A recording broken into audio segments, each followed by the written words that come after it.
നമസ്കാരം.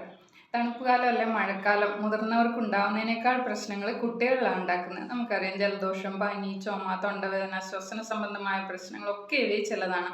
രോഗപ്രതിരോധശേഷി കൂട്ടുന്ന തരത്തിലുള്ള ഭക്ഷണങ്ങൾ ഈ സമയത്ത് അവർക്ക് കൊടുക്കേണ്ടത് അത്യാവശ്യമാണ്. അത്തരത്തിലുള്ള ചില ഭക്ഷണങ്ങൾ നമുക്കിന്ന് പരിചയപ്പെടാം. ഒന്നാമതായിട്ട് നെല്ലിക്കയാണ്. കുട്ടികൾക്കും മുതിർന്നവർക്കും ഒക്കെ ഒരുപോലെ ഉപയോഗിക്കാവുന്ന നെല്ലിക്കയിൽ ധാരാളം വൈറ്റമിൻ സി, ആൻറ്റി ഓക്സിഡൻസുകളൊക്കെ അടങ്ങിയിട്ടുണ്ട്. ഇത് പനി, ജലദോഷം, ദഹന പ്രശ്നങ്ങളൊക്കെ തടയുന്നു. ഇടയ്ക്കിടയ്ക്ക് ഓരോ നെല്ലിക്ക അവർക്ക് കഴിക്കാൻ കൊടുക്കുക, അല്ലെ ജ്യൂസാക്കിയോ ലേഹ്യമാക്കിയോ ഒക്കെ കൊടുക്കുന്നത് നല്ലതാണ്. അടുത്തായിട്ട് ഈന്തപ്പഴമാണ്. ഇത് ഹീമോഗ്ലോബിൻ, അതായത് അയൺ കൂട്ടുന്നു. ഇവയിലെ ഫൈറ്റോ ന്യൂട്രിയൻസ് രോഗപ്രതിരോധശേഷി വർദ്ധിപ്പിക്കുന്നു. ഇൻഫ്ലമേഷൻ അല്ലെ വീക്കം ഒക്കെ കുറയ്ക്കാൻ സഹായിക്കുന്നു. ദിവസവും ഒന്നല്ലെങ്കിൽ 2 ഈന്തപ്പഴവും കൊടുക്കുക.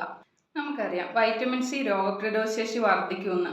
അതുകൊണ്ട് തന്നെ വൈറ്റമിൻ സി ധാരാളം അടങ്ങിയ ഓറഞ്ച്, നാരങ്ങ ഒക്കെ ഭക്ഷണത്തിൽ കൂടുതലായിട്ട് ഉൾപ്പെടുത്തുക. അടുത്തതായിട്ട് പനങ്കൽക്കണ്ടം അല്ലെങ്കിൽ കരിപ്പട്ടിയൊക്കെ കുഞ്ഞുങ്ങൾക്ക് ഭക്ഷണത്തിൽ മധുരത്തിന് പഞ്ചസാര ചേർക്കുന്നതിന് പകരം പനങ്കൽക്കണ്ടം അല്ലെങ്കിൽ കരിപ്പട്ടിയൊക്കെ ചേർക്കുക. ഇവയിൽ അടങ്ങിയിരിക്കുന്ന വൈറ്റമിൻസും ധാതുക്കളും ഒക്കെ കുഞ്ഞുങ്ങളുടെ രോഗപ്രതിരോധശേഷി വർദ്ധിപ്പിക്കാനായിട്ട് സഹായിക്കുന്നു. അടുത്തതായിട്ട് മധുരക്കിഴങ്ങ്, ബീട്രൂട്ട്, ക്യാരറ്റ്, റാഗി ഇവയിലൊക്കെ അടങ്ങിയിരിക്കുന്ന നാരുകളും അയണും പ്രോട്ടീനും വൈറ്റമിൻസും ഒക്കെ കുഞ്ഞിൻ്റെ ആരോഗ്യം മെച്ചപ്പെടുത്തി രോഗങ്ങളിൽ നിന്നും സംരക്ഷിക്കുന്നു. ഈ പറഞ്ഞവയെല്ലാം കുഞ്ഞുങ്ങളുടെ ഭക്ഷണത്തിൽ കൂടുതലായിട്ട് ഉൾപ്പെടുത്തുക. അങ്ങനെ ഈ മഴക്കാലത്ത് അവരെ നമുക്ക് രോഗം വരാതെ നോക്കാം.